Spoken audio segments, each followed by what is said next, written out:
Hey y'all, IrixGuy here. Welcome back to another live show, and hope it's okay. Yeah, it is. I need to mute that. So let me get into my live chat here. I want to remind everyone the live stream completely optional, but you can choose to send a super chat, and that's a great way to support the channel. Live streams like this, questions, comments, comment, and we can interact in real time. So apologize, I got a little bit of a sinus issue, but I'm going to clear that up with this. Bunch of people tuning in, man. We'll talk about drones. We'll talk about raccoons. Speaking of raccoons, let me see if George Cooney, the raccoon, the most famous raccoon on the internet, let's see if he's out yet. Let's see. Hey, George Cooney. Excuse me, sir.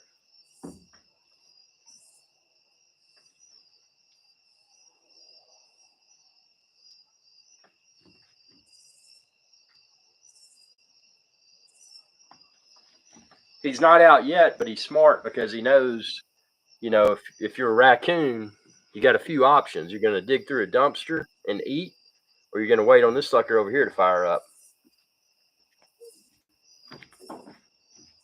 So I'm going to fire that up in a little bit, feed the raccoon, but won't feed George Cooney, the raccoon and crew, until I feed my wife, because she's got to eat.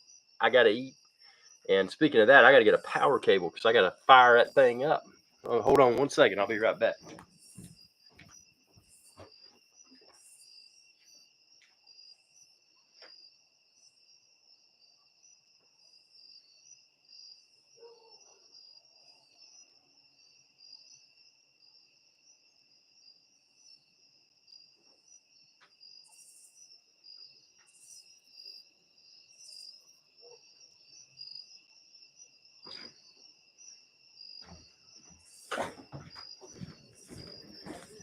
I'm going to get my grill electrified. I got to fire it up with electricity. It's clean. I don't have to deal with newspaper. I don't have to deal with lighter fluid. I don't have to deal with the more expensive charcoal briquettes that have lighter fluid already added. Now, speaking of that, I'm going to use electricity to start the grill. But what are your thoughts in regards to EVs? What are your thoughts in regards to electric vehicles? Go ahead and comment here in the live stream, and I'm going to plug this sucker in, and we'll talk about it. Nothing political, just talking about electric vehicles.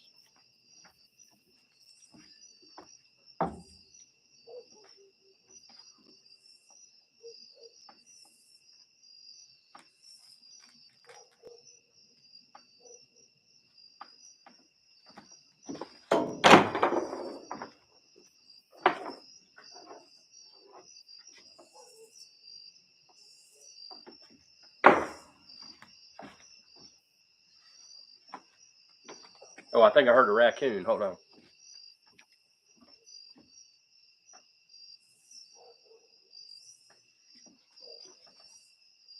Now, I guess it's kind of a seasonal thing here at the Appalachian Ocean. The raccoons, they kind of different time. Oh, we got somebody here. Let's see who we got chatting. Michael, I have a Cadillac Lyrique EV and absolutely love it. Interesting. So, Michael, that is a great way to kick off the live show. I appreciate your comment. Tell us about your Cadillac Lyrique. What kind of miles per gallon do you get? If you don't mind us asking, and if you don't want to share, it's fun. But before any sort of incentive, how much did you pay? Was it over MSRP? And if you received an incentive, how much was that incentive? And I'm going to just load you up with questions. How long have you been driving the Cadillac Lyrique EV? How much do you charge at home? Did you check your monthly electricity bill prior to getting the Lyrique? And did you check it after? How much of a monthly increase have you experienced? How many hours per month approximately do you charge your EV? Do you ever charge on the road? What's the longest road trip that you've been on in your Cadillac Lyrique? and tell us everything. I mean, that's just a few basic questions. I mean, you can share a lot more if you choose to do so. I want to hear about it. I know the fans want to hear about it here. So, let's get this conversation started. Now we got Fly Right Drones, King IrixGuy. Glad to see you, sir, the drone evangelist. Fly Right Drones, you've been a long time, and I apologize for my sinusy sound. You've been a long time subscriber, a long time supporter. It's deeply appreciated. And you even know the drone evangelist. So, everyone out there that's watching, if you have not been a subscriber for a long time, if you're not familiar with 400 or below Epic Drone Show, you probably have not met the drone evangelist. I am the drone evangelist. The drone evangelist not only preaches safe and responsible drone use, but the drone evangelist practices it too. So, I don't just go out and recite a positive message to encourage drone safety, and recreational drone pilots are having a good time. I'm not out there to just say, hey, you should do this, you should do that. I'm out here to practice and preach safe and responsible drone use, because if we don't do it, what's going to happen is that this hobby will cease to exist, and that would be catastrophic. So, I know Fly Right Drones. Now we got JAA Ja. Yes, sir. Welcome aboard. Very, very nice. I followed you for years. That is deeply appreciated. If I had my didgeridoo out here, I would just blow on that didgeridoo, and it's in my studio. So I'm kind of out here because the weather's nice here at the Appalachian Ocean. So I don't have my didgeridoo out. I'm just out here and gonna fire up that grill here in a minute and cook some steaks for my wife and myself, and some scraps for the raccoons, George Cooney and crew.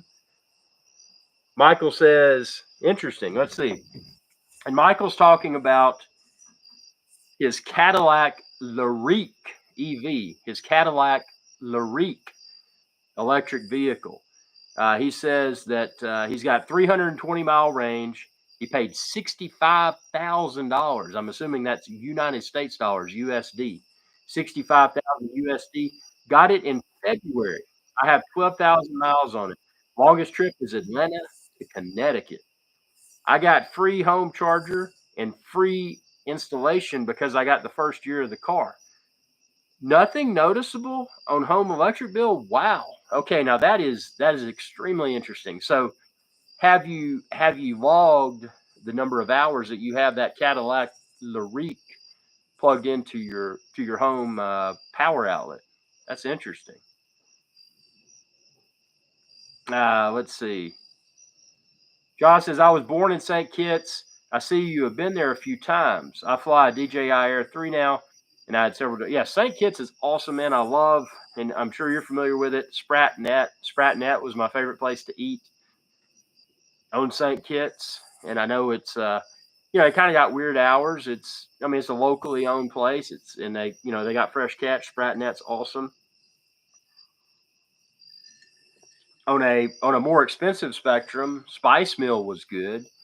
I really liked. It was a very unique cuisine there, and it was. It's you see Nevis or Nevis, however you pronounce it, in the background. You're right on the sand. That was a cool place too. And of course, Reggae Beach.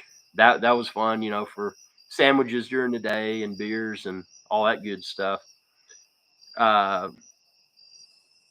Josh says we were at Spratnet. Is expensive. Yeah, everything's gotten expensive. It's crazy. Fly Right Jones says, I downsized my fleet. I have the Air 2S and the Mini 2 SE. Hey, nothing wrong with downsizing. Sometimes you got to consolidate. No problem with that. Michael says, I keep it on charger anytime in the garage. It charges if needed. And Josh says, we love Nevis Sunshine Bar. Never been to Sunshine Bar in Nevis. I went to the Botanical Gardens in Nevis. I went there, and then there was a Thai type restaurant in the Botanical Gardens, and ate there, had lunch. It was some good stuff. Michael says, are you familiar with the Golden Lemon in St. Kitts? honeymoon there. Actually, I'm not. Where is that on geographically on St. Kitts? What part of the island? Ice cream cake. Off topic, and I hope this isn't intrusive. But do you plan on getting another Maine Coon? I love to miss Sean Coonery. Actually, yeah. I mean, right now, I mean, I've got, and I don't get, I don't get into technicals, but I've got a few business ventures. Well, something popped in the woods over there. It's kind of freaky. But I've got a few business ventures in. It's kind of in the planning phase, so I'm working to incubate those. So I've been hyper vigilant about getting that together and getting that into motion. So I haven't really wanted to to get another pet. We've got my wife and daughter and I have a few guinea pigs now. I've got guinea pig videos coming soon, but they're cool pets. But we don't have a proper pet like a Maine Coon, big Maine Coon cat or dog. We don't have that right now. Part of it too, I really don't want being down here at the Appalachian Ocean. I really don't want pets are cool, but they can really destroy stuff, and I want to make sure I've got this place properly pet proofed before introducing another big Maine Coon cat into the mix. But it is horrible. I mean, the good thing is Sean Coonery, the big Maine Coon cat, he was rehomed many years ago. Check out hashtag Maine Coon Mondays. You can see the you can see all the videos and hear the last thing. But I mean, he had to be rehomed. Obviously the owners, the new owners of well, he owns them.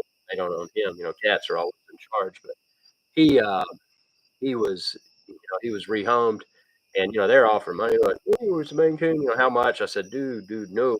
This is not about this is not about money. This is not a business transaction. This is all about finding the best possible home possible for Sean Coonery, the big Maine Coon cat. And I feel like I did. He was rehomed, and I'm like, look, here's his extra food. Here's all of his toys. Here's his bedding. I mean, obviously, he doesn't sleep in his own bed. He does that sometimes, but he likes to sleep in the bed with everybody. But he was properly rehomed. No, not a penny profit, not a penny to me. I mean, he was rehomed. They offered to purchase him. I said, no, no, no. I said, I know, he's a fancy cat. This, that, and the other. This is not a money thing. This is being a I don't know what you want to call it, but the things that I do, and it's outside of YouTube, all of the entrepreneurial pursuits. It's often difficult to have time for a lot of stuff. And when you're incubating this idea, this idea, this idea, this idea, this idea, when you're doing that concurrently, it's not really fair for a big Maine Coon cat. Big Maine Coon cats require attention. So, you got to kind of get to where you need to be to where ultimately you can kind of slow down the business. And then, once I hit that point, once I retire, and I'm not old enough to retire yet, but once I hit the age to where I can retire, then definitely, my wife and daughter and I will adopt another big Maine Coon cat. And without a doubt, IrixGuy's Adventure Channel will be full of big Maine Coon cat videos. But speaking of big Maine Coon cats, and I've got some comments here. I see those in. I've got to I got to respond to those. But I do have George Cooney, the raccoon. Let's see if he's out. Hold on.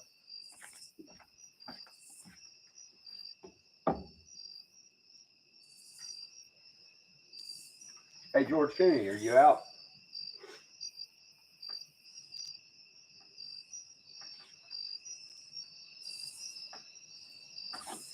He's not out yet, but once I fire up this grill over here and he starts smelling the charcoal and then the steaks are going to go on, George Cooney and crew will be out. So I would definitely move the camera so that you can see George Cooney and crew. And you can even ask them questions. I mean, this is a live stream, man. Um, let's see. We got Ice Cream. Thank you for responding. Good luck with everything. Ja, do you think the DJI will put out a 1-inch sensor in the Air 3S? I think it's highly plausible. And I also think that a 1-inch sensor in a future mini series drone would be plausible as well if they can get the weight down. I mean, DJI did acquire Hasselblad, which, if you're not familiar with Hasselblad, it's a just super duper hyper expensive camera brand. So they've got access to the tech. Ice Cream Cake says, says George Cooney, the raccoon. Yes, George Cooney. Fallout Jones says, I love your drone content the most, but I watch all of your uploads. You do great videos. I see you're inching ever so close to 100K. It's been an awesome journey. Now, speaking of that, and Fly Jones, thanks for noticing that. And that is one of my miniature miles. I want to hit 100,000 subscribers. I know it's a small step, but it's a signal of progress. I want to hit 100K subscribers and then move on to the next leg. Also, I've got to get to 100 million video views, because once I hit 100 million video views, as I promised many years ago, when I went and I brought back from Bermuda the Gosling's Family Reserve rum. Gosling's Family Reserve rum, the Black Seal rum. It's got a black seal on the logo, but it's not called the Black Seal rum because of the animal. It's called the Black Seal rum because they seal the bottle with, it's like a black wax. So that's how the Gosling's rum got its name, the Black Seal rum. And I got a really special bottle. It's in a wooden case with glass, and I'll pull it out of my. Actually, let me just go get it, man. Hold on, I'll get it. Now it's not going to open. It's not going to open until I hit 100 million video views. But let me go ahead and get it.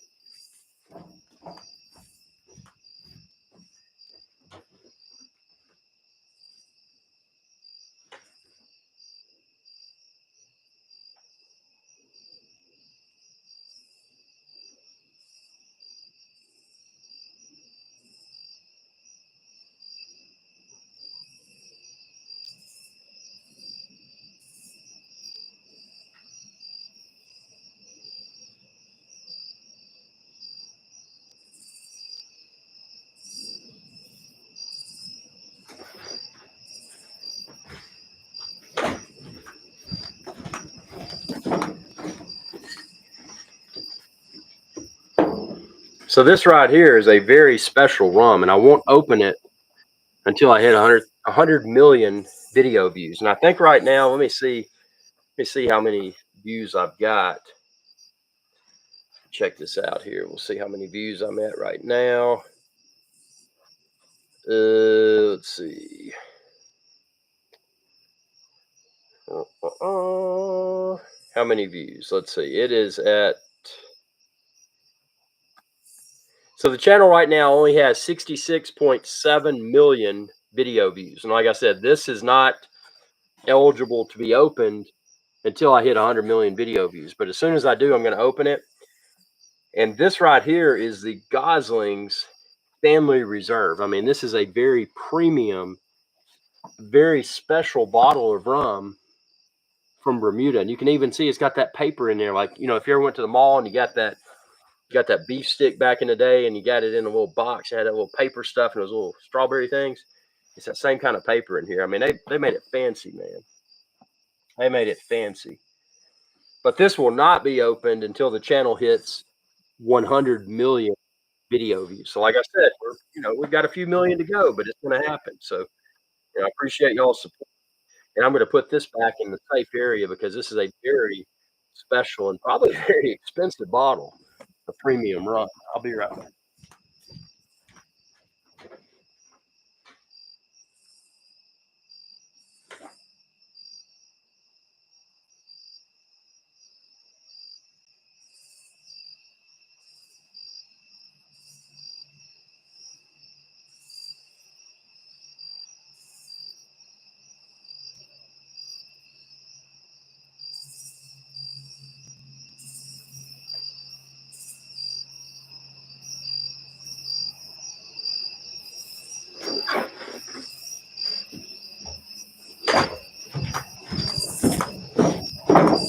Yeah, that bottle was hand signed and dated 2014.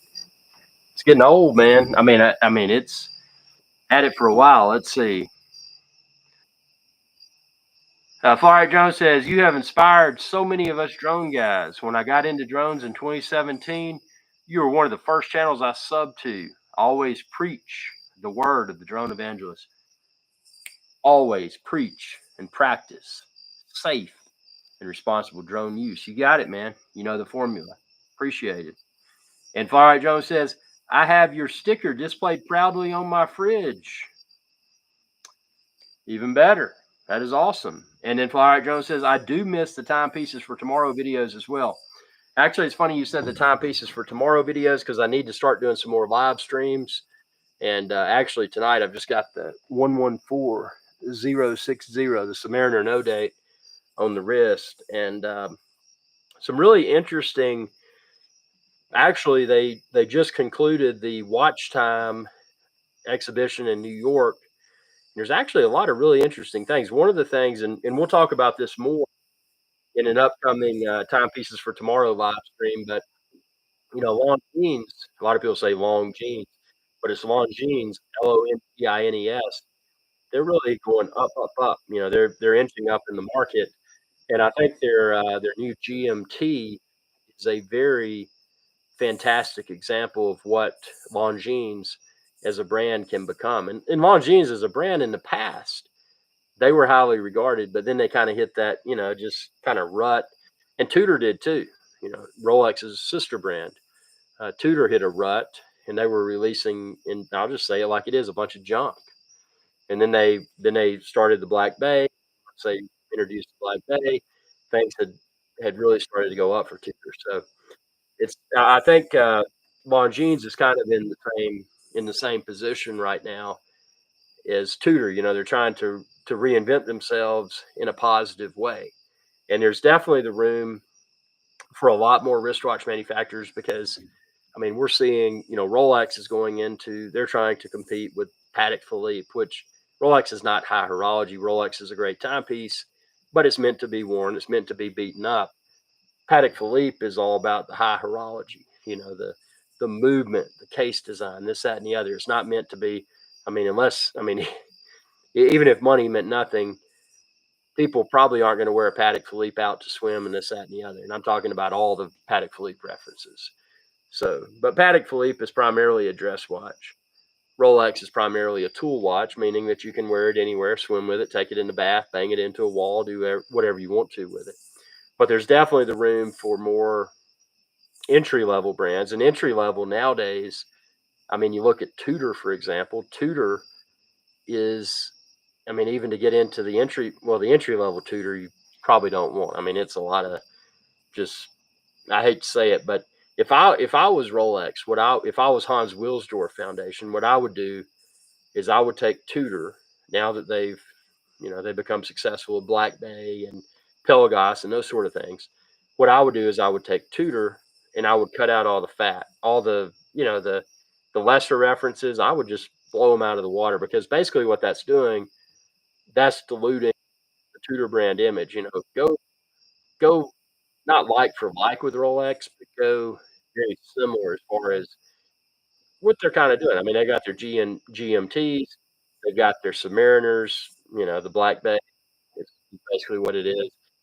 But and then they've got the Pro, the Tudor Pro, which is like the Rolex Explorer, and then they've got the what is it, the Ranger, that's like I don't know. I mean, the list goes. Then they've got the one that's like the Datejust. They got the Cuban style bracelet, this, that, and the other. They need to, but they need to just cut out all the bloat. All the lesser stuff. They need to put it out. They've already positioned themselves with the Black Bay lineup to be. I mean, honestly, Black Bay now is where Rolex used to be, and Rolex now is going through the strategy. I mean, even with MSRP retail pricing. So it begs a question: will Hans Wilsdorf Foundation, that's the company that owns Tudor and Rolex, will they release a tertiary brand? A more affordable and a more accessible brand? Because Tudor is where Rolex used to be. Rolex is trying to go where another manufacturer, Patek Philippe, is. So it's kind of an interesting thing, and we'll tackle that within some timepieces for tomorrow live streams. But a lot of interesting stuff to to talk about there.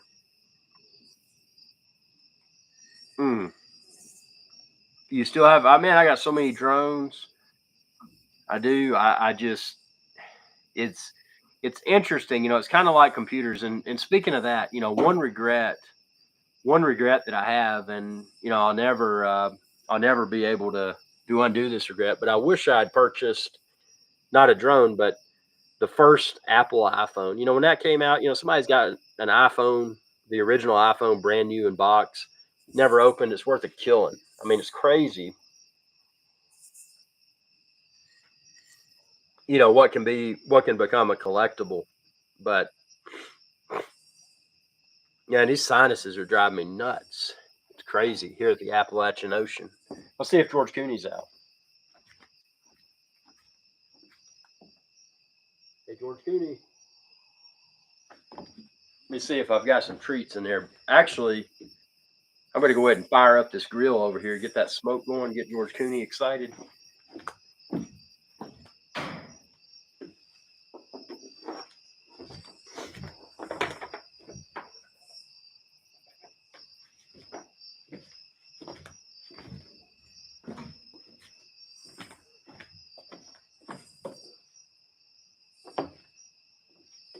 Okay, I'll be right back and get some snacks for George Cooney.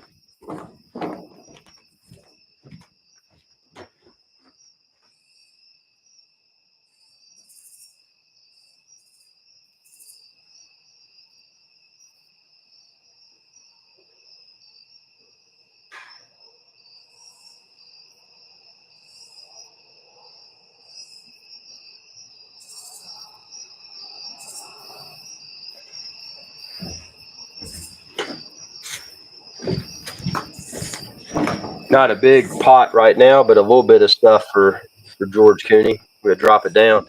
Now, when he comes out here, we're gonna move the camera so you can talk to him. Hey, George Cooney.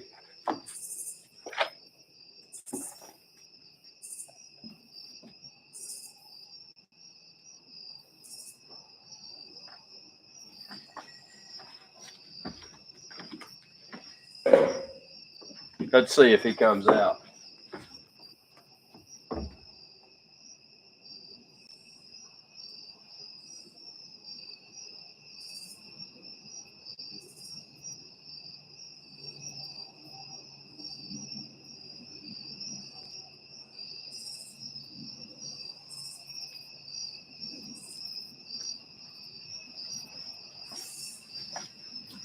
He'll probably be out here in a minute. We're going to give him a minute. We'll continue with the live stream, and then we're going to we'll move the camera over there so you can see George Cooney and crew. I'll move this chair, man. I feel like standing. It's so nice here at the Appalachian Ocean. Let's see. Ice Cream, your channel was the reason why I gifted a pretty pricey drone. Unfortunately, at the time, I didn't realize a license was required in order to fly. Don't think the let's see. Sorry, don't think the person pursued the license. Yeah, it varies among countries. I mean, there's regulations everywhere. Unfortunately, that's been one of the most upsetting aspects with drones is that they came out, it was just a hobbyist thing, and then like most everything else, it becomes so regulated. It's just, I mean, it's still fun, but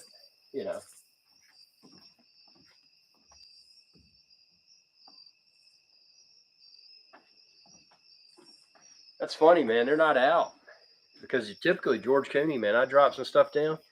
I dropped him some cheese and some grapes. But that grill's starting to heat up. I can smell the smoke. And when that thing gets going, I put those steaks on there. Oh, man. It'll be all over it.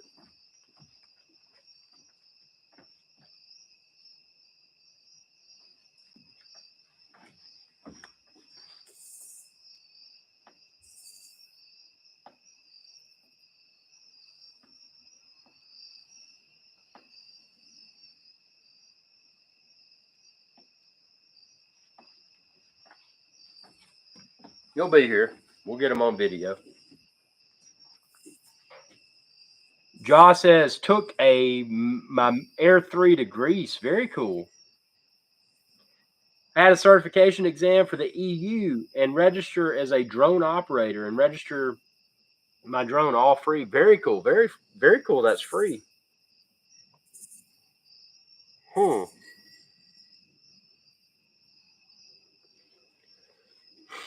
Yeah, I got some sirloin fillets, man. Steak's astronomical. So what I do, I get the sirloin, I get the top sirloin, which is prime. So you're basically, it's not like it's not a bad experience. I mean, you're getting a very good tasting steak, but you're getting a lot of meat, you're paying a lot less for it. Ribeyes right now, oh man, I love a ribeye, but they're astronomical. And a trick with ribeyes, if you've got a Publix grocery store in your country, what you can do, you can get you can go and get a prime rib. So you basically go to Publix, and hopefully they don't cut this out because it's kind of a trick. But you go there and you get a prime rib, you buy it, and then you say, "Hey, I want that cut," and they cut it, and basically you're buying this big piece, but then they're cutting steaks from that big piece. So it's kind of like a hack to get ribeyes that are less expensive nowadays. And it's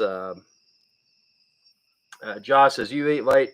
Man, I eat whenever I can. But I mean, it's dark out. You can see over there. You can see the lights surrounding the Appalachian Ocean. I mean, it is late. Man, let's see what we got here. I think George Cooney's going to come out. We'll get him on video. That's what I'm waiting for. Let's see. Hey, George Cooney.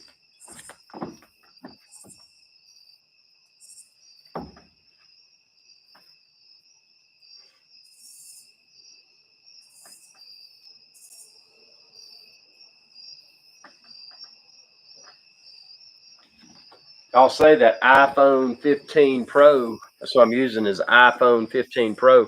It's got a brighter flashlight, man. This iPhone 15 Pro's got a super bright flashlight, which is pretty neat. The only reason I upgraded is because the battery in my iPhone 12 Pro was starting to get it was becoming degraded, so I didn't have good battery life. And I mean, I'm taking phone calls around the clock, so I mean, there's no way I can assume a risk for my business and not have battery. So I did get the iPhone 15 Pro, and it's got USB-C. USB-C is in Charlie. And actually, speaking of the EU, Europe, European countries, it was something that they prompted. So since the EU required USB-C instead of Lightning connector, which was Apple's proprietary charging and sync connector, Apple went ahead and introduced USB-C in the United States and probably other areas too on their iPhone 15 and their iPhone 15 Pro. So that was kind of cool.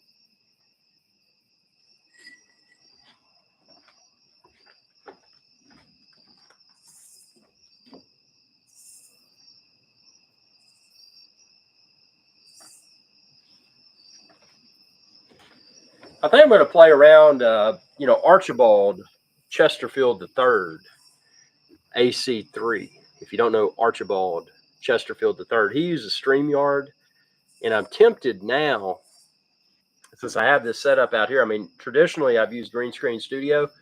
Now I did build a 250 square foot green screen studio, and I want to start doing a lot of broadcasting from there. But I think just having the fresh air, being outdoors here at the Appalachian Ocean, I think I want to use StreamYard and start doing StreamYard because with StreamYard, what I can do is bring in live guests, face on video, and I think we could really have some really interesting live streams here on the IrixGuy's Adventure Channel. Archibald Chesterfield III, AC3, he does it all the time. So that's a component that I'd love to bring into the mix here. And actually, I may just start out with the free StreamYard, and then as super chats and all of that permit, segue into the paid subscription. I think that would be kind of cool.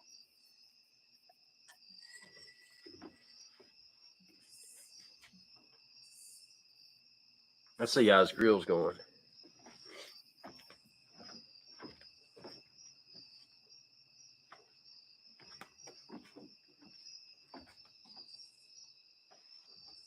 It's heating up. It's actually a slow burning charcoal. It's a South American wood. It's called quebracho. The quebracho, bro.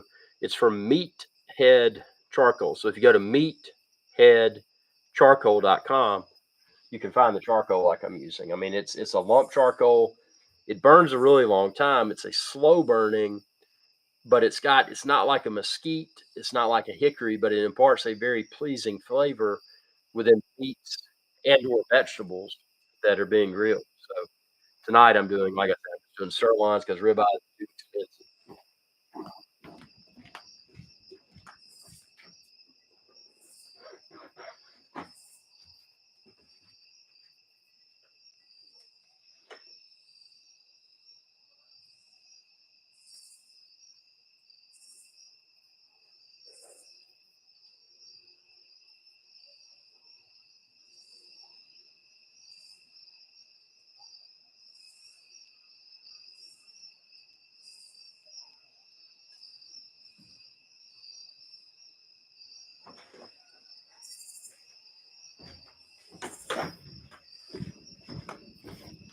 It's starting to heat up, man. I see smoke, and where there's smoke, there's fire.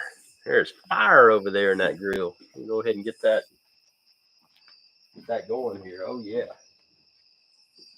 See if we got the raccoons out yet.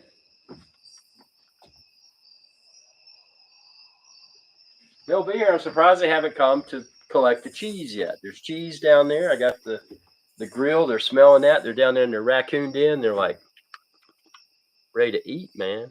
Ready to eat. But they're not here yet. But patience is so important, and that's something that's a missing component of society nowadays.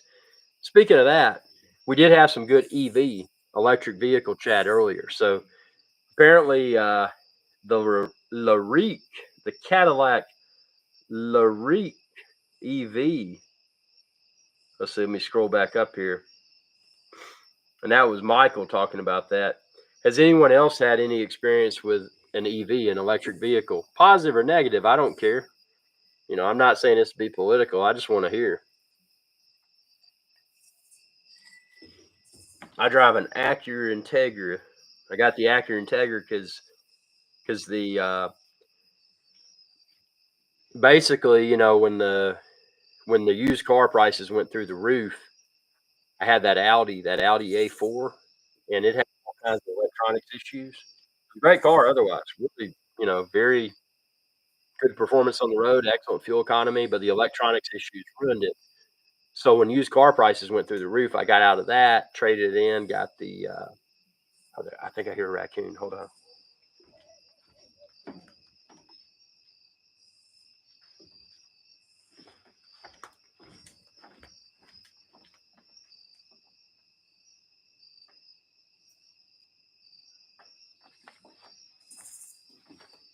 That was a false alarm.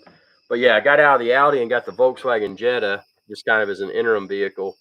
And that's when you couldn't find really any new vehicles. So I kind of stalked a lot, and they had it behind the chain link fence in the wrap. And I said, I want to buy that. And I got it, you know, actually got it below MSRP, which was, you know, back when that spike hit, you know, everybody was trying to sell for premium. But I was able to get out of it and get the Acura Integra, which I really enjoyed. It's fuel efficient. I have not had any electronic issues. Actually, I've had no mechanical issues. It's been 100% reliable, and that's probably a reason why I'm probably going to stick with Japanese vehicles for a while because Germans, they handle well, but honestly, now with the Acura Integra, the handling and acceleration is pretty much the same, pretty much on par with Audi. The difference is the noise cancellation. So wind noise, road noise is a little bit more pronounced in the Acura than it is the Audi. And also, I think the Audi seats were a little bit more comfortable. Whoa, I got phone.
Sorry, I had an important telephone call. Let's see. Josh says, I have driven them fast, but I get nervous about not having enough power. Yeah, my biggest complaint with I like hybrids, but with EV is well, and I don't know. I've got a lot of concerns about them, but the main thing is, let's say hypothetically, I wanted to get one, even with the government incentives that may be available, it's still an extremely expensive vehicle. I mean, if I was going to get even an entry level EV, I would be more inclined to go with a very high end BMW or Audi or Mercedes or something. I don't even really like Mercedes, but probably a high end BMW or Audi if I was in that price territory. So from a price perspective, they what's really ridiculous is Ford Lightning, a pickup truck that's like $100,000. Who's going to buy that and not have the capable range, the capable towing capacity, this, that, and the other? I mean, there's so many points of failure. My biggest complaint is that it's like it's been incentivized and it's being forced down people's throats. Not saying the technology is bad, but there's a political element that's really pushing it upon consumers. And the bad part is that a lot of these auto manufacturers that have highly embraced it, in my opinion, prematurely, they're canceling out a lot of their gasoline powered vehicles, a lot of their hybrid vehicles in favor of these EVs because of incentives that they get for producing those instead of traditional gas powered or hybrid vehicles. So that in turn, because of the the focus that a lot of manufacturers have had upon preferencing EV over traditional, what you're seeing a lot of EVs on the lot, on the dealership lots, because most people can't afford the EVs. And you're not seeing a lot of standard gas powered vehicles because that's what people can typically afford. So they're buying all the gas and the hybrids up, and the EVs are sitting on the lots. But the manufacturers are continuing to produce more and more EVs that are not selling as well, and they're sitting on the lots because number one, they're too expensive, and most people, I mean, unless you're doing an around town commute, most people realize that it doesn't make sense. I mean, especially if you're in the backwoods. I mean, if you're in the Appalachian Ocean, do you want to depend upon an EV to get you around town? What if somebody's going from somewhere to somewhere and they end up in the Appalachian Ocean? Are they going to find a charger? Probably not. So I mean, I got to take this thing out. Hold on.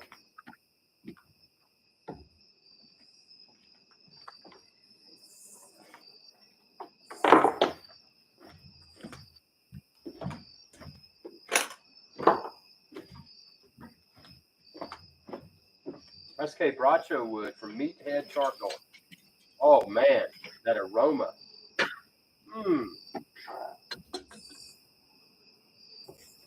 And John, I'm going to get to your comment. I saw your comment. Yeah, thanks. Hold on.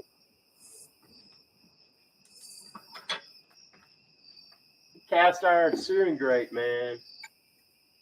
I do it right.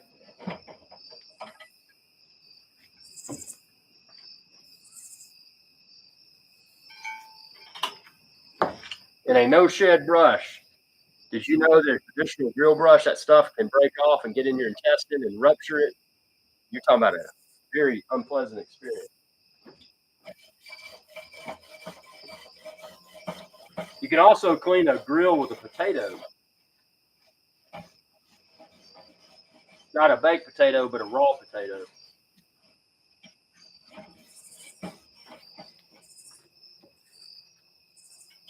Okay, let me put these steaks on. I'm going to get your comment, Josh. Appreciate it.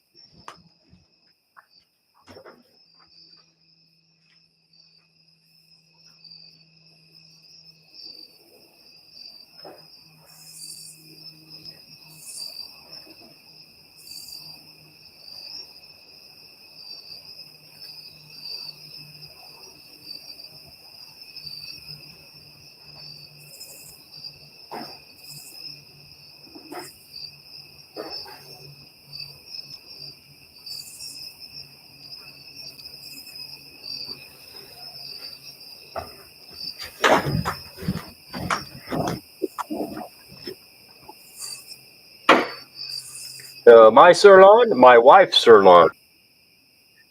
I call this the working man's filet mignon because it tastes good, it's big, it fills you up, and it doesn't cost as much.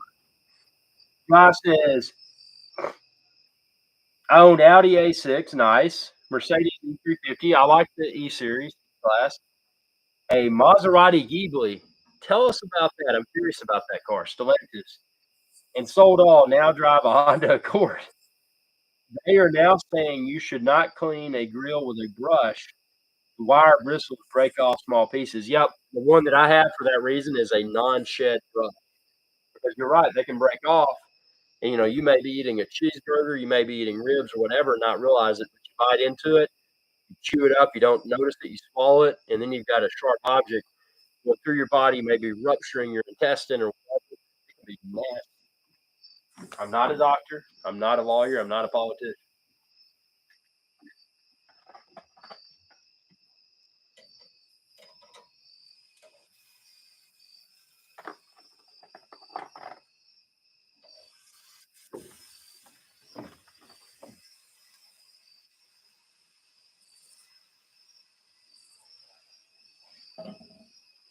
Mmm, smells so good.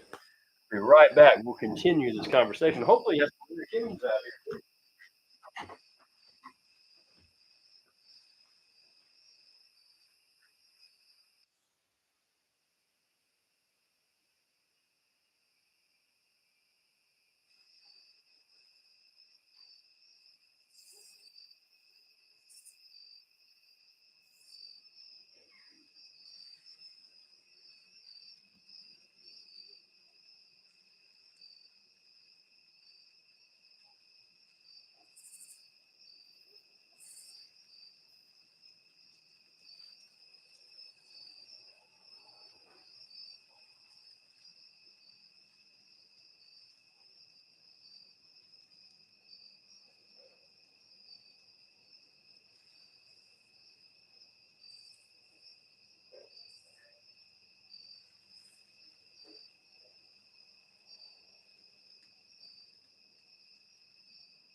Give those suckers a quick sear, and then we're going to let them slow smoke. The Ghibli was made with a Ferrari engine. The sound was amazing.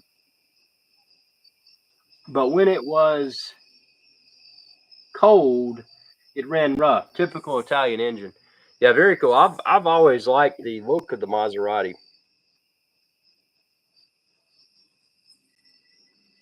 And then there's the Alfa Romeo, which is kind of like the poor man's Maserati. I don't know how those. Actually, I do know. I drove an Alfa Romeo Giulia, one of the first when they relaunched in the United States, and it was fun. It was fun, but I was cautioned that they had quality control. Well, what I heard is that they seemed to have quality control issues at that time, so I never pulled the trigger on it, and I went with an Audi instead. But and then my Audi was riddled with electronics issues.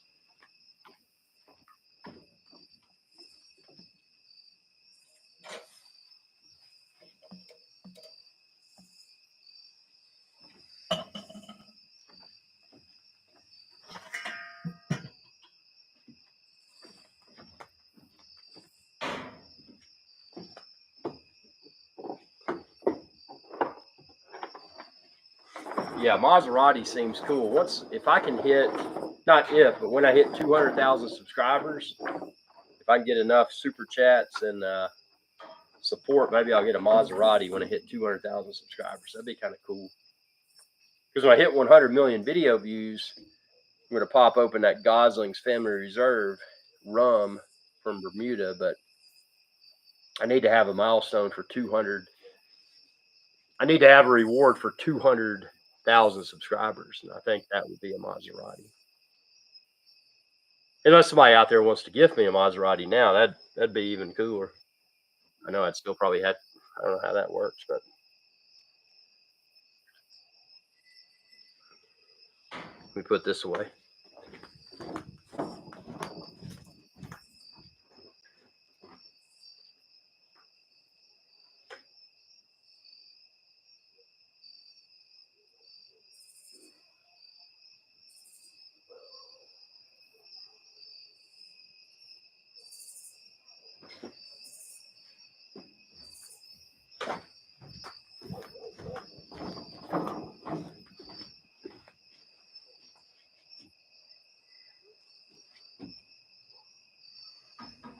Cool. So what we got going on here? Let's see if the raccoons are out. George Cooney and crew.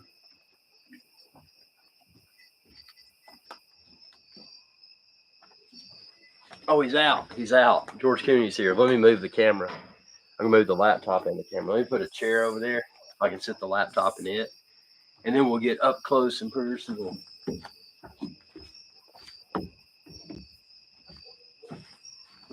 We're gonna go see George Cooney. We're on a raccoon adventure, y'all. Yes, a raccoon adventure. Woohoo! Wee! We're gonna see the raccoons, y'all. We're gonna go see the raccoons. There's raccoons in those mountains. The Appalachian Ocean, man. There's raccoons down there, man. We're gonna go see those raccoons. We'll see some raccoons. I'm not joking. We are gonna see some raccoons. Okay, so here we go. I'm gonna read y'all's comments, and we can converse and talk to George Cooney and crew. Okay, George Cooney, you are now the star of the show. Let's go ahead and get this positioned. And let's talk to George Cooney. Hey, George Cooney, where are you? We got fans here that want a super chat. I promised them raccoon content. He was under the bush. See, the cheese and stuff is gone. Oh, man. He was under that bush. See over there? See the solar light on the right? He was right. See, right in there, that bush I'm shining my iPhone 15 Pro's light. That's where George Cooney was. Hopefully he'll come back out. But see, I didn't have, I mean, typically there's a ton of scraps. But tonight I had kind of it was, I would just say a light hors d'oeuvre. That's all I had tonight.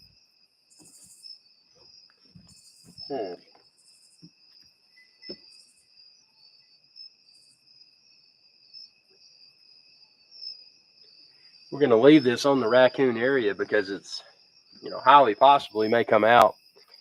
Let me go in and see if I got some more treats for George Cooney the raccoon. I'll be right back.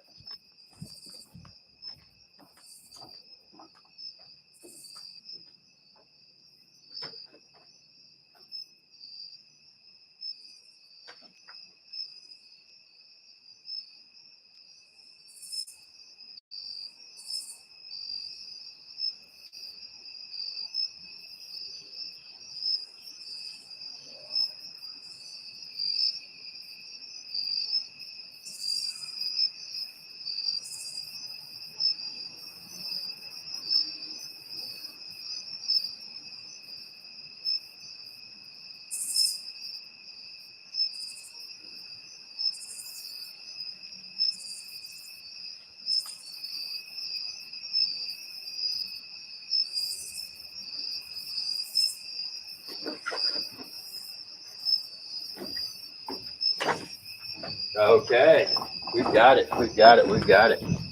We've got some stale, generic white bread. Out here, stale, generic white bread. Hey, George Cooney, come on out. You're on camera. We throwing them like frisbees. Generic, stale white bread for George Cooney the raccoon and crew. You know, come and get it. Come and get it. Better than dumpster diving. Yes, sir. Premium cuisine. Okay, so watch those white spots on the ground. That's the bread. Niner says, "What's up, everyone? Just got back from Maine. Very tragic. That's why we that's why we boggled up George Cooney. Boogled up George Cooney." Okay.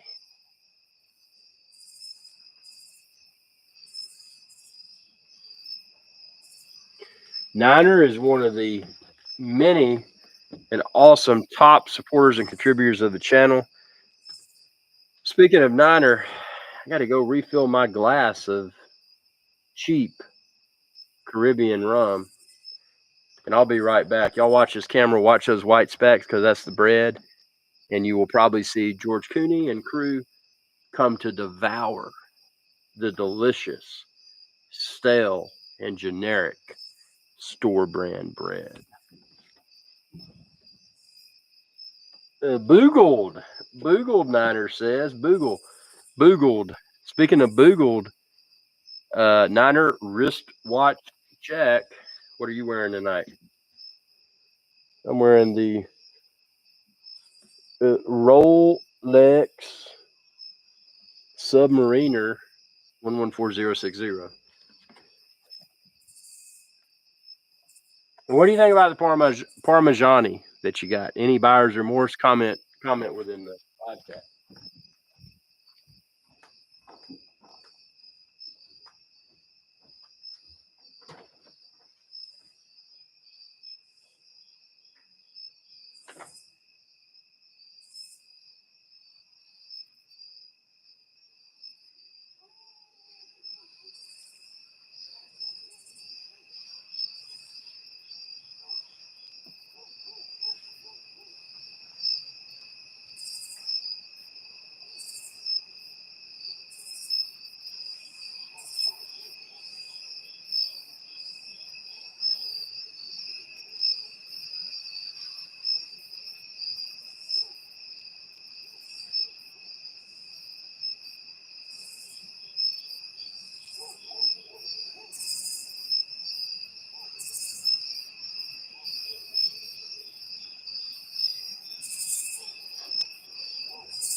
Okay, they got to come out and get it.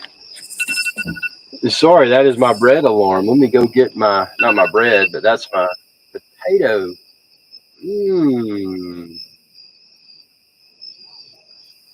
I'll be right back with that.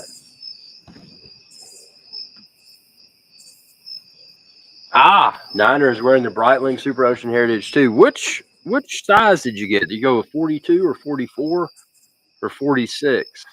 And what do you think about it? I like the Super Ocean Heritage too. And if you had any experience with the new Super Ocean, it's kind of got the cool looking bezel. Brad, another long-time subscriber, supporter of the channel. Welcome back. Brad, which drone are you flying nowadays? Are you flying drones still? Which one you got? Be right back. Got to take my potatoes and put them on low temp. I think I hear the raccoons coming. So when I come back, y'all watch those white specks, because that's bread, stale bread, store brand bread. See down there? Stale store brand bread is stale store brand bread is solar light, and the raccoons could emerge from anywhere, man. Stay tuned. I'll be right back.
They're hesitating. Are they not that hungry tonight?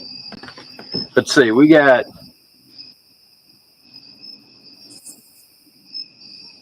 Brad says flying the Air 3 may purchase new Mini 4. Just ordered the Pocket 3. Yeah, the Pocket 3 looks cool. That was a camera design with the gimbal, mechanical gimbal, that was kind of weird at first. And obviously, if you were hiking and you were doing something where you might fall or bang into something, it wasn't as optimal as, say, the DJI action camera. But it was, the new one. I think what's it have, Brad? A 1-inch sensor. I mean, that's a as they would say across the pond, that's a cool piece of kit. That's a fancy camera. So I'm gonna sit this down. We got a comment here. So we got Niner. Niner says, best Breitling question ever. I went with the 44 because it has a color matching date window. The other two sizes have a white date wheel. Drove me crazy against the black dial. You know what's funny? Niner, you said it best. And actually, with the Breitlings, talking about Breitling Super Ocean Heritage 2, which I've got the 42 millimeter reference at the authorized dealer in St. Thomas and Charlotte Amalie.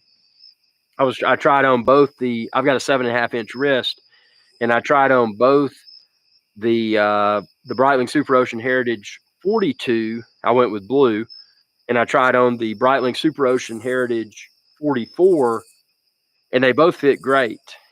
But at the time, and I could have worn either. I mean, my wrist is perfectly suited for 44, but I wanted something a little bit smaller. And I think in my mind, I've been wearing my Submariner a lot, and it's a 40 millimeter reference. And I wanted something that was a little bit bigger, but not too much bigger. And that's why I went for 42 instead of 44. And also, I was taking into consideration, if I ever got bored with it, that being able to sell or trade a 42 may be easier than a 44 millimeter reference. I mean, at least at that point in time, and that was probably about 3 or 4 years ago now, the trend was more, not as large of a wristwatch. Because there in the early 2000s, it was big, 47 mil, this, that, and the other. Your big Panerais, your big Breitlings, Navitimers, Breitling for Bentley. I got the Super Avenger, which was huge. I think it's about 47 millimeter. There's some other, and Niner, it's interesting you said that about the date. There's some other differences between the 42 and the 44 millimeter reference of the Breitling Super Ocean Heritage 2. I think it's some of the text on the dial. I can't remember exactly what it was. I think it was the text. It is different. So if you really inspect them, and you made an excellent choice with that acquisition. I mean, there's nothing at all wrong with a 44 millimeter Super Ocean Heritage 2. But it begs the question, what do you think about the new, not the Heritage, but just the new Super Ocean? I think they look good. I think they've done a really good job with the clasp, the bracelet, and even if you get them on a rubber strap, I think they still really look good. Especially that new Super Ocean. It has the stainless steel and gold bezel. I think that kind of looks cool. I mean, Breitling is putting out some quality stuff. I mean, they've always been a very nice and well-respected wristwatch manufacturer for tool watches, in my opinion. I never was a fan. I don't know if you like the Navitimer, even when big watches were kind of cool. I don't know if you were a super big fan of that. I actually tried that on when I bought my Super Avenger, which is my enormous wristwatch. I bought that in 2009. And when I bought the Super Ocean Heritage 42, my other option was a Tudor North Flag, which the Tudor North Flag is kind of cool because, and it was on a bracelet. It's cool because it was the first new Tudor with Tudor in-house reference, within Tudor, excuse me, in-house movement.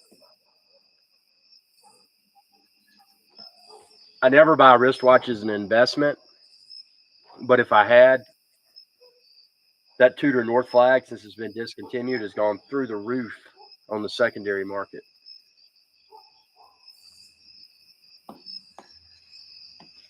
And that's not why I would have bought it. I would have bought it because it's cool. It had really cool looking and unique design and dial.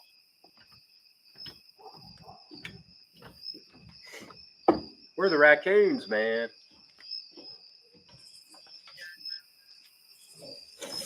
I'm flipping my steak, trying to stir up some scent for the raccoons. They smell my sirloin, they'll be like, yes.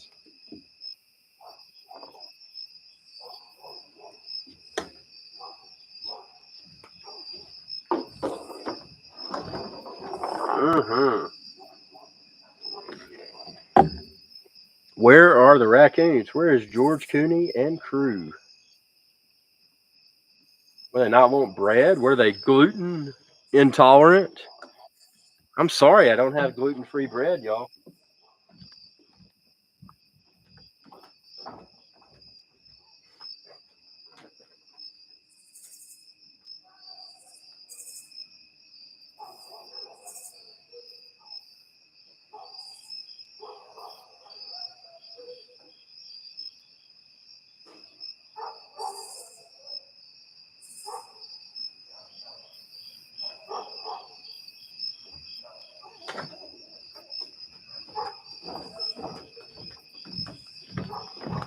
So Niner, what are you looking at next to add to the wristwatch rotation?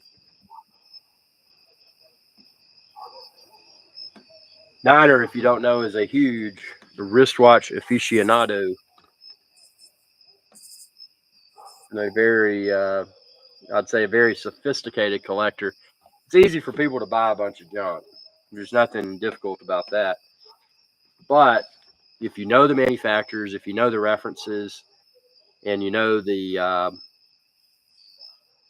importance of each reference, it's easy to make well-educated decisions, like most any other field of collecting. But you don't have to, but you should be aware of what you're acquiring, because it's easy to acquire a bucket full of junk versus something that is desirable, and it's not an investment. A lot of people say, "Oh, I'm going to invest in this, that, and the other." Yes, a lot of core references typically appreciate, but if you're doing that, you're in it for the wrong reason. So, buy what you like, buy what you wear. Case in point, Niner, he went with the 44 millimeter Super Ocean Heritage 40. He went with the Super Ocean Heritage 2 in the 44 millimeter. I went with the 42, although I could have gone with either. And neither of us made a poor decision. I mean, it was a good decision on both fronts. So the main thing is it fits you well, you like it, it makes you feel good.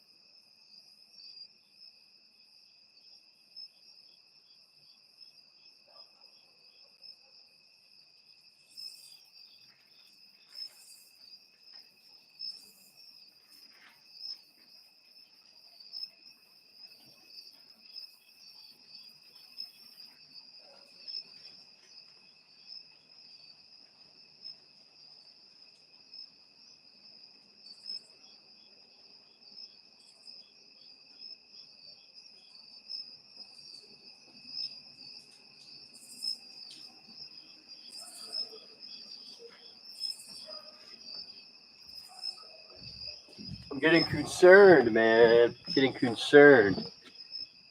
Let's see. Where are the raccoons, man? I mean, this is live. I'm gonna zoom in and zoom out. Zoom out and zoom in.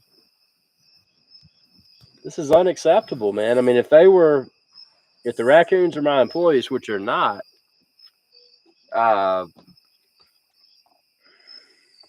I mean, I'd write them up because they're failing to attend. See what happened? They came out earlier. They ate, and they weren't happy with what I had because I just had, kind of a smorgasbord of not entertaining options, and then I threw out all this bread, and they're probably like, who do you think we are? I mean, I'm throwing them stale, generic store brand bread that's not gluten free. They're probably like, man, we got sophisticated taste. We're not eating out of a dumpster. Who do you think we are? So they're not eating it. You can see that bread down there. I mean, they'll eat it before the morning. If they don't, the cougar or the groundhog or the fox will eat it for sure. It's just crazy, man. I mean, have you ever met raccoons that are picky? I mean, they typically eat out of a dumpster, and now they don't even want to come and eat this. And I got this steak cooking. That's what it is. They smell the steak, and they're like, "Man, I don't want that." The bad thing is, though, a sirloin. I mean, if we were doing T-bones, T-bones are too expensive right now. But if we were doing T-bones, we'd have the bone to throw down. Now, when we do pork chops, they get the pork chop bone. They get to gnaw on the bone, eat the bone marrow. They enjoy that. But with a sirloin steak, hey, here he is. Yes. Hey, you're on camera. Oh man, he ran off. There he was though. That wasn't George Cooney. George Cooney's not shy like that. But that was Crew, which means I'm going to zoom in here because what'll happen is he's going to go back and tell his friends. He'll be like, "Hey man, there's some more stuff out here. What's that?" Like, well, that's generic stale store brand bread. And they're like, "Oh, okay, whatever. We gotta go with what we got. Come and eat it."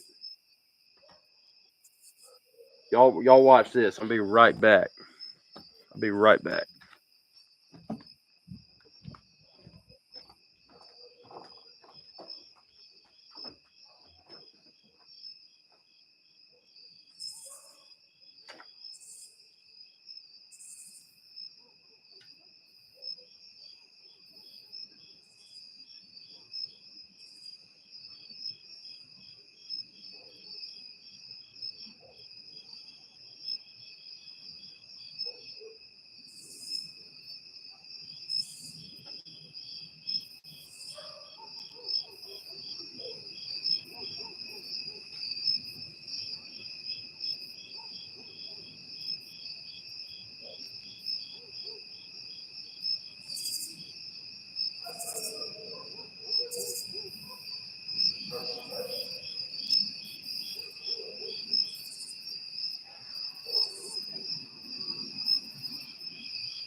Sorry for the inconvenience. They'll come back. But see, I've got it mapped out because see, they live down there. Let's see if I can point on the camera.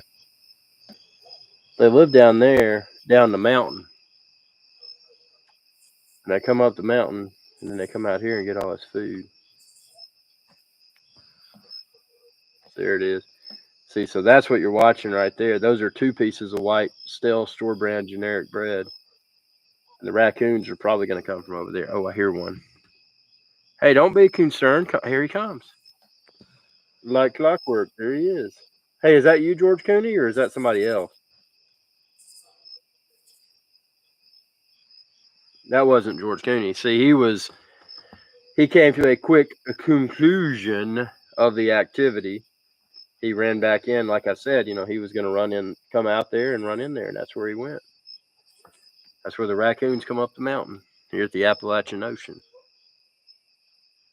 So that was as predicted. It came to a quick conclusion. But we're going to watch, because, see, he knows there's more. I mean, he's like, there's a bunch of stale, generic store brand bread. So he's going to come back and get it. He's taking it down there. He's like, hey, here's some more. He's smelling that steak. Nope. Sorry, there's not going to be any leftovers. No bone in that steak. Here he comes.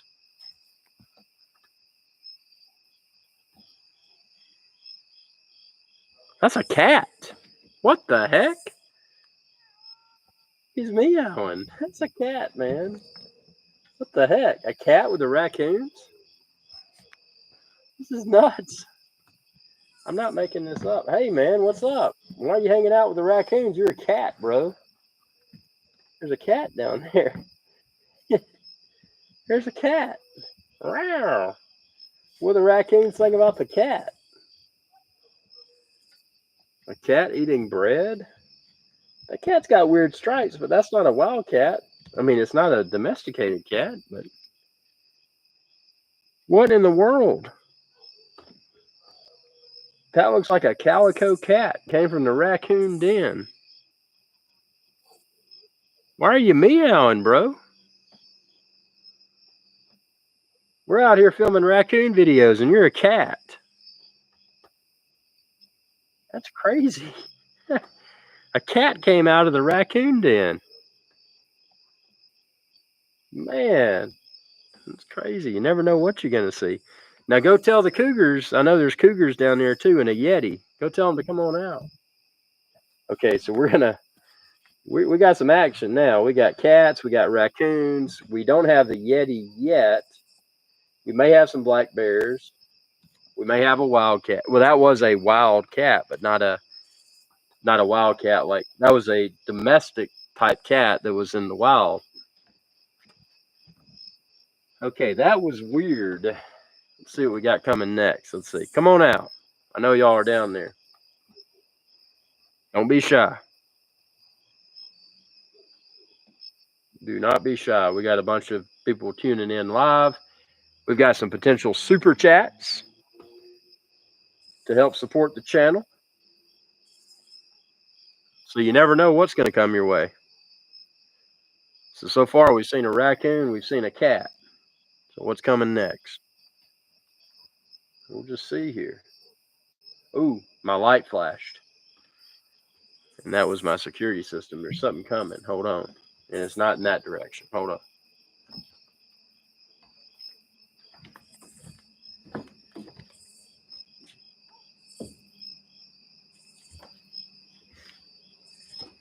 I think it was a deer. Yeah, it was a deer. It didn't come through here, but it was a deer.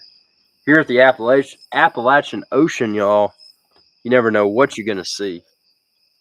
Always a surprise. Never would have thought there would have been a cat. That was weird.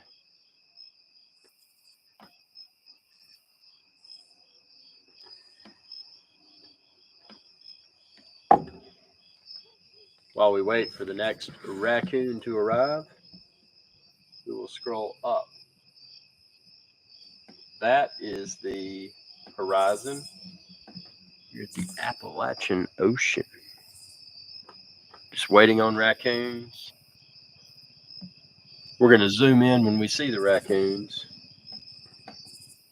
And I encourage your comments and super chats, not required, but appreciated.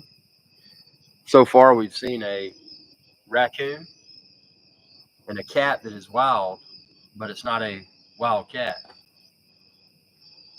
Just a cat. I mean, it's not like a stray. I mean, he was pretty fat, but he came out of the raccoon den. He came up the mountain. He came up the mountain, but he wasn't. Ooh, there's a helicopter. Let's check that out. Helicopter. He said, I'm going to come and skydive to the raccoons. There's a helicopter over there, man. See it? See that helicopter? Wow. He's flying. He's like, yeah, man. I got a helicopter. Ooh, I hear something. Let's see what we got down here. Helicopter in the sky, raccoons on the ground. Let's see where he is. Where are you?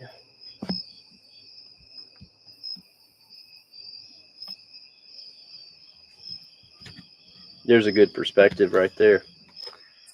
Let's see where he is, and we'll zoom in, and we'll, if you want to talk to the raccoons, just type comments, and I'll ask them questions. I don't care. Whatever y'all want to do, feel free to super chat.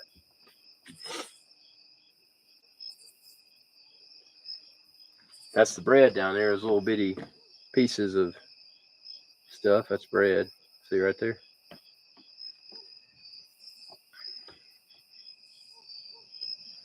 They'll be out. They want that stale, generic, store brand bread.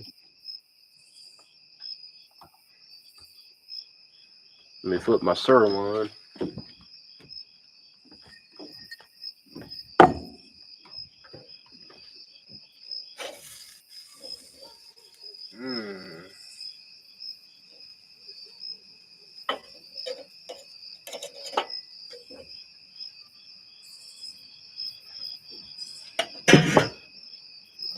I'll be right back. Watch for the raccoons, y'all.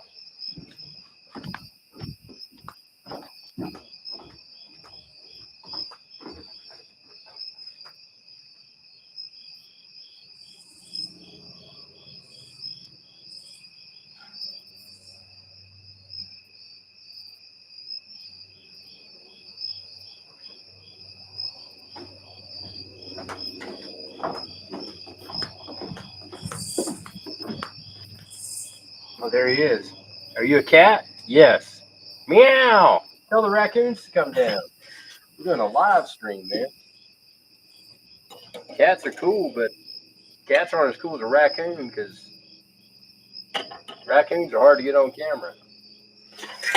But they've been on camera.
Okay, we got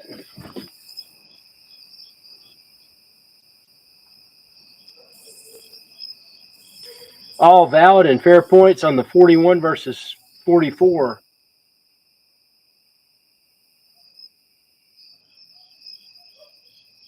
The new Super Ocean are looking tight as heck. I like the Super Ocean. I like what they've done with the bezel, the bezel. They got ceramic bezel,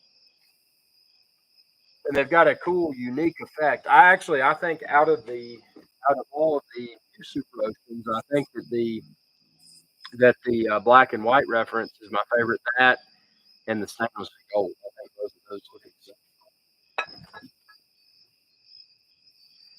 Kyle C, welcome aboard, sir. Always good to have you. Another longtime subscriber and supporter of the channel.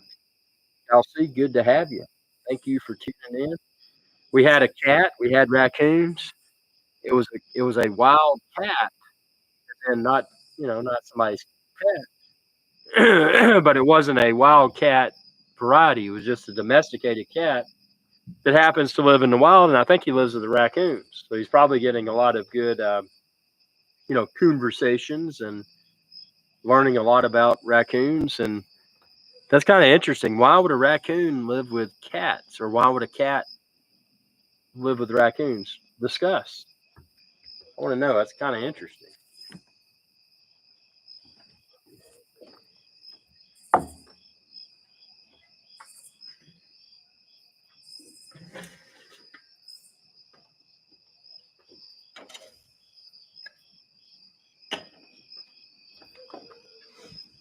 There's my dinner. I'm not eating stale bread. That's my sirloin. The poor man's fillet mignon. The poor man's fillet mignon right there.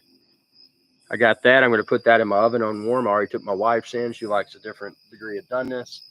Put it in my oven on the warmer. I'll be right back.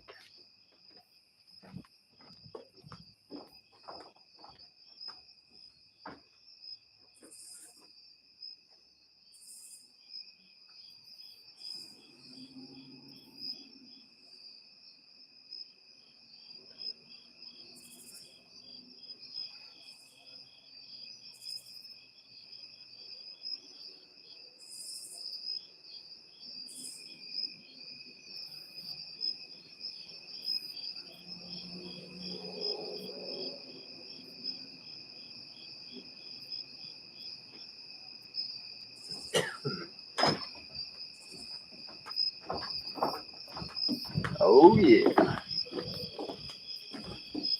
No cats, no raccoons. They all went back to the old raccoon den.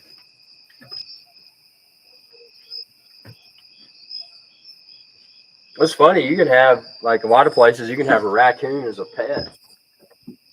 I would never have an indoor raccoon. I just think they're too messy. But here at the Appalachian Ocean, man, we do whatever we want to. Let's see. I got some more comments.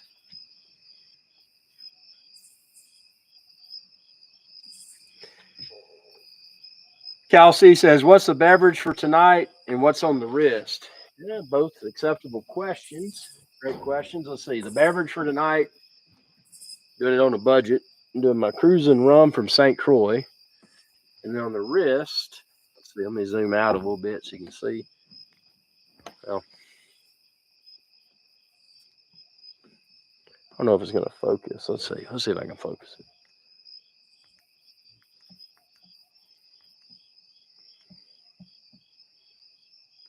That's actually fairly focused. Rolex Submariner 114060.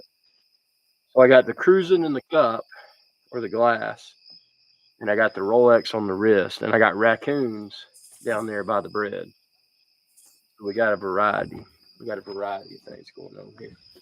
Let's see what we have here. We have Niner says, "Got my eye on another Breitling." Which which Breitling you looking at, Niner? LC says, "I barbecued some homemade turkey burgers with Monterey Jack and smoky barbecue sauce. Was a dandy." Oh man, you know what I love? It's funny you said that, turkey burgers. I love ground turkey for spaghetti.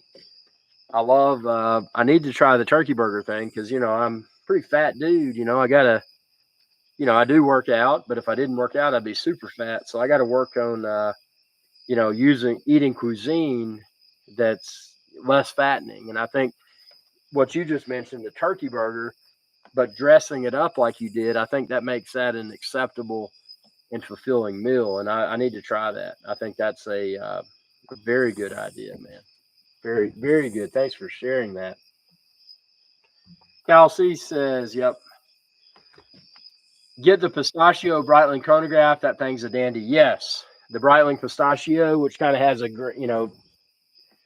greenish type look to it. It looks awesome. It's a very, very nice looking timepiece.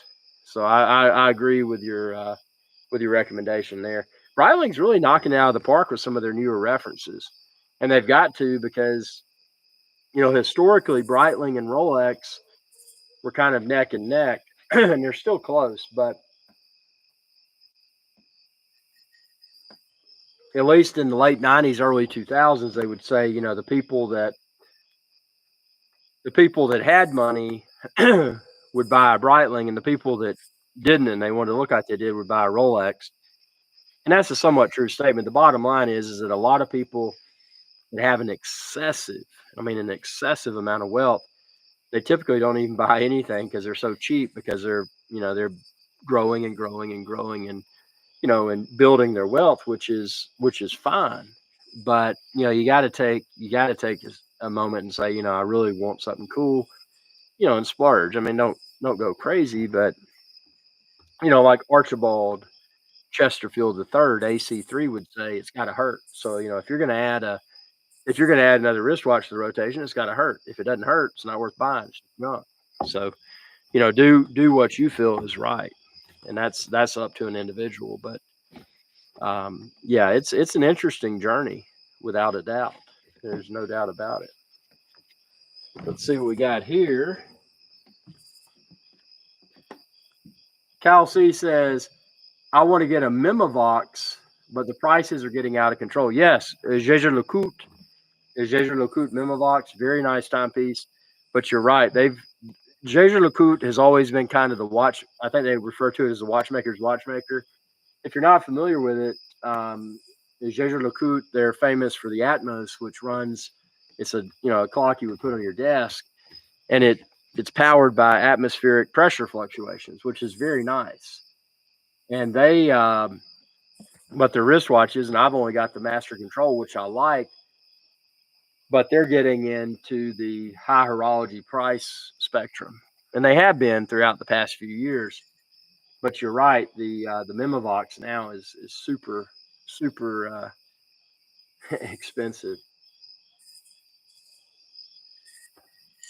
Niner says that pistachio one is a looker. Talking about the Breitling pistachio, I agree. It's exceptionally looking good piece. Niner says talking about JLC, Jaeger LeCoultre. They recently increased prices across the board, I believe. Yeah, and that's a good thing. One good thing about this sick addiction of wristwatch collecting, if you do stick with the core references from the desirable manufacturers, you're probably going to be all right. Nothing's guaranteed. I mean, since 2020, we've seen on the secondary market, we've seen prices dip drastically, even for Rolex and Patek Philippe. We've seen it dip drastically. But 2020 was a rare situation where people were forced to be at home, and even people that didn't have an understanding of horology, wristwatch collecting, they started to develop it as a result of social media. They were consuming more videos because they couldn't go out in the real world. So you had a lot of new people that adopted the hobby, and as a product of that and the supply chain issues, it kind of compounded, and you saw less supply of especially the desirable wristwatch references. And then you even started to see what was once not desirable. I mean, we're even talking about Datejust from Rolex and Oyster Perpetuals. Those weren't even in the authorized dealers because people became so curious and so obsessed with acquiring these new timepieces. And because of the supply chain, there was a shortage. It was a perfect storm. And you had social media influencers propping up the the concept of getting a timepiece and, well, what's desirable and what's not. Oh, there's a raccoon. Let's see. Could you stay down there, please, sir? We want to talk to you. We got viewers.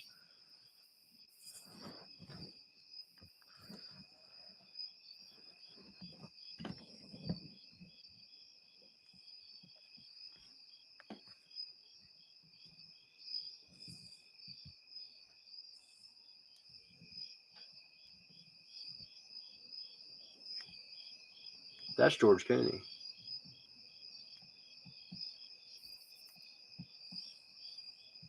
I need to flip it into manual focus. Hold on.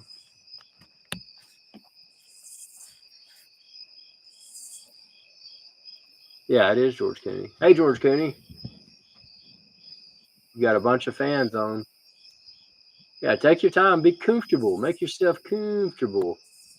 No, he will, because he understands the importance of live streams. See, there he is. He said, I'm just going to eat here and tell everybody this wasn't a bunch of fluff. Talking about wristwatches and generic store brand bread. And there he is. He said, yeah, I'm just going to. Now, he came on my deck one night. He came up here and he climbed up the crepe myrtle. Had to trim that crepe myrtle.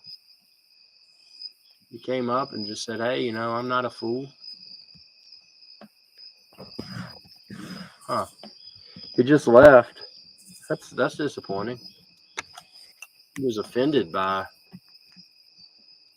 He's like, man, I expect better cuisine than this. He said, you're giving me.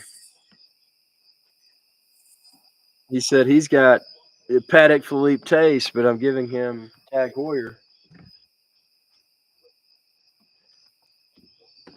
Okay. Cal C says, what steak topper you have for tonight? Actually, Cal, I forgot, and great question. You know me well. I forgot to get the mushrooms, so all I've got is onion and cheese, but I've got a habanero cheese. Niner says, dude, loving my George mug.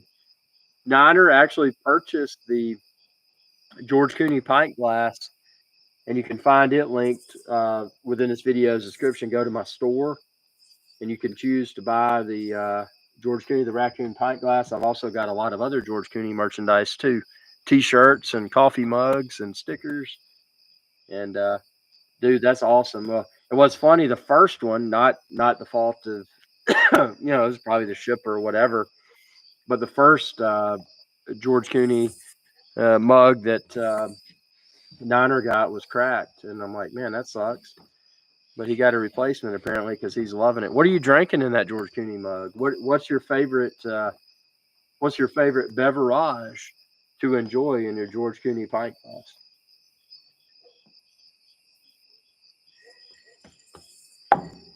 And if y'all don't know, and that's why we're filming what we're filming here, George Cooney, the raccoon, is without a doubt the most famous raccoon in the world. And you'll find him exclusively here on the IrixGuy's Adventure Channel. And he's a little bit inconvenient to try to film and get on the live stream, but we've seen him a few times. We've seen the crew. The crew, they're kind of standoffish. They don't understand. They're like, man, I don't want the paparazzi. But George Cooney's cool with it. I mean, he supports. He's very content with being on camera.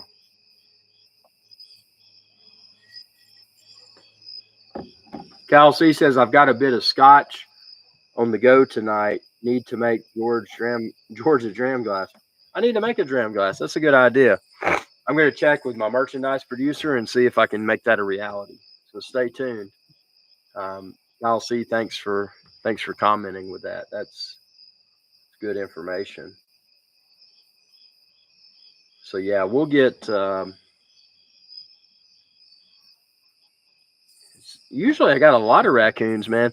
Probably what I'm gonna do, like once Halloween's over and you gotta get the pumpkins and stuff, and just put them down there and rub them with peanut butter, and hopefully we'll have a whole raccoon family come out and lick them. That's what happened last last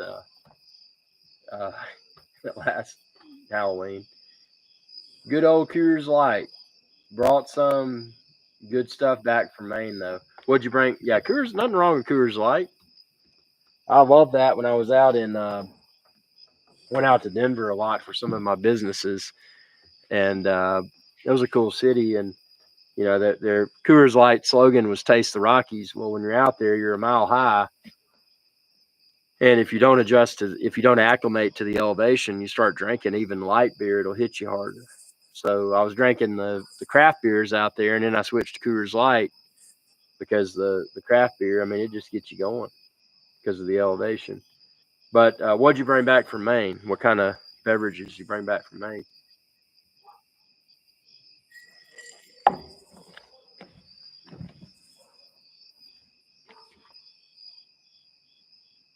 Cal C says, still getting out on the links. Yeah, man, I play golf. My problem is I've got, as you know, everybody knows, I've got a few new startups that I'm incubating, and it's been difficult to incubate those to the degree that I need to and be able to do golf. So I've only played golf this year in 2023 probably 3 times, which is pathetic. But you know, as always, you know, preference business growth over. I mean, I still want to have a good time and eat good stuff, but you know, there's a balance, and I haven't hit the number that I need to hit to really be able to just sit back and relax. But it'll happen. It just takes persistence and patience, and you know, like I tell any entrepreneur, you know, if you dive into something and it's not profitable, I mean, there's nothing wrong with acknowledging that and moving on. You know, I mean, even if you potentially had a significant investment up front, I mean, if it's going to be a failure, a money pit, there's nothing wrong with openly acknowledging that and saying, "Hey, there's something better." Because not every idea is going to hit, and I mean that's a unfortunate reality. But not every idea is going to become a moneymaker. Cal C says, "What's the new venture?" Well, it's I don't know, man. I mean, there's so many things. One of them, it's I don't get as this channel is very. This is a just kind of a fun channel, but I'll talk in general terms. You've seen a lot of stuff, and I mean, unless you've I hate to use this phrase, but unless you've been living under a rock, which my raccoons down there do, unless you've been living under a rock, you probably know that AI, artificial intelligence, is something that is both feared and is something that is concurrently, you know, pursued. And with that being said, what I'll say, and I won't get into details, but AI in itself could be an incredible tool. It could also be a dangerous tool. I mean, it's not, you can't say, oh, it's on this side or it's on that side. But regardless of what AI may teach itself to become, one thing is certain: people have to understand how to utilize artificial intelligence. And there's a huge demand for A, learning, okay, well, what is AI? I mean, in its most basic form, what is artificial intelligence? Okay, B, what could I being any business person, whatever, leverage AI to accomplish? And then once you know that, well, so, you know, not to get into the minutia, but essentially what it is, it's dumbing down the concept of artificial intelligence and verbally packaging it in a way that's easy for anyone to understand. And that's, you know, they've got technical ability, they don't. Anyone, anyone that can hear, or anyone that can read, or anyone that can see, what is artificial intelligence? And once that's clearly communicated, then those people realize in front of them they have a tool, and it's up to them to choose to use or not use that tool. So it's packaging artificial intelligence in a way that's approachable and understandable, but is up to the viewer, whether they're reading, listening, or watching, to interpret how they choose, or maybe they don't choose to use it, that tool that we know of as artificial intelligence, AI. So I'll leave it at that. I think it's going to be a big money maker, and I hope that it's profitable. I mean, that's my goal. I'm not here to become a multi-billionaire. Who wouldn't want to be a multi-billionaire? But I think, reasonably, someone might be able to achieve an acceptable degree of success from pursuing that. So Kyle C says, sounds cool. Saw you did a few AI videos a while back. Things will definitely get interesting on that front. Sometimes it would be nice to have old, simpler days. Oh, no doubt. And I love to disconnect. I like to get out in the mountains in Appalachia and get out with nothing except a tent and some friends and a bottle of whiskey. That's it. Well, and food, obviously, and water, and a purification mechanism for water. But, it doesn't have to be anything too crazy. Niner says, insanely hoppy and hazy IPAs. Talking about beers from Maine. But none that is mine. I can't do IPA, India Pale Ale. I like pounders and pilsners. Beer shouldn't take an hour to describe the taste. Give me a cold, wet, yellow light beer. Hey man, there's nothing wrong with that, and I'll be perfectly frank with you, man. There's nothing bad about drinking a Busch Light or a Natty Light. Here's a cat again. Let's see, what's she doing, cat?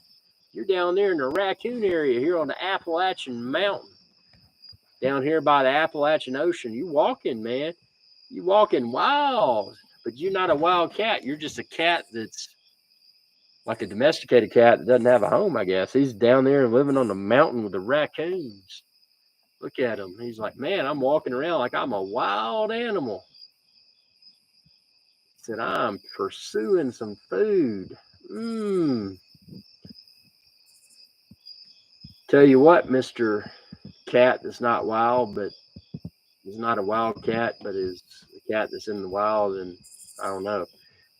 We will have some good food. We're going to have some pork butts, and we'll have the bones. We'll throw that down. We'll have some pork chops. We'll have the bones. We'll throw that down. We'll have some chicken wings. And they'll have a little bit of ghost pepper, but those bones, we'll throw them down.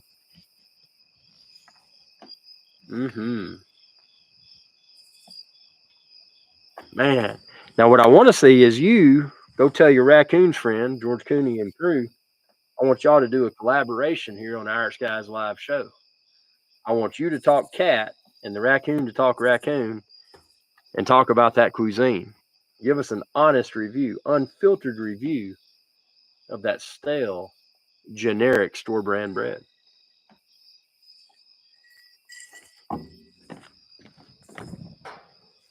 That's interesting.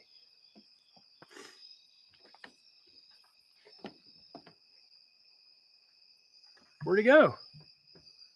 He's hiding behind the branch. Oh, there he goes. He's like, meow, meow. He said, meow, there's bread, meow.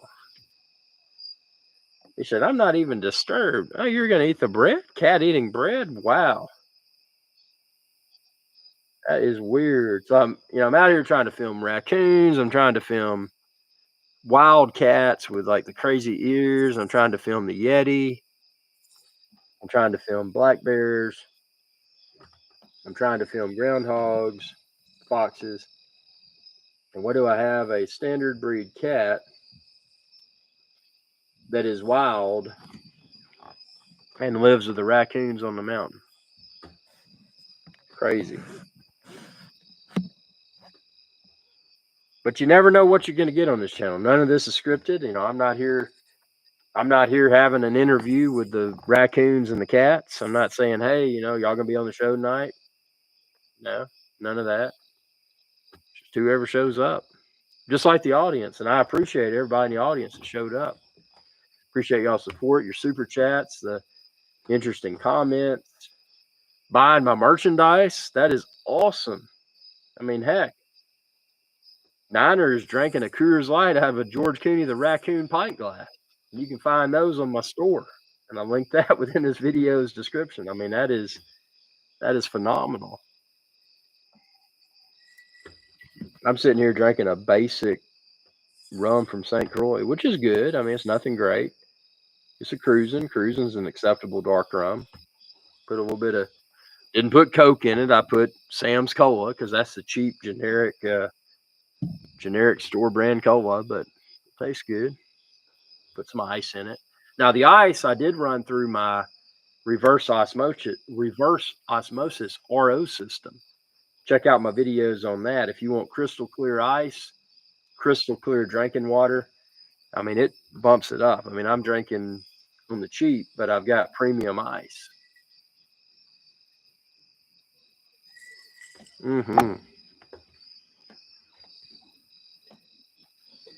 Well, guys, we are almost 2 hours in, and this is appreciated. My wife is ready to eat, so I've got everything in the warmer. So I'm going to go in and eat dinner with my wife. Let's see what we got here. We got Cal C said, grab yourself a big container of pub mix at Sam's. Talking about the snacks. Oh man, that pub mix is good. I love that stuff, man. The big plastic containers you can see through. Oh man.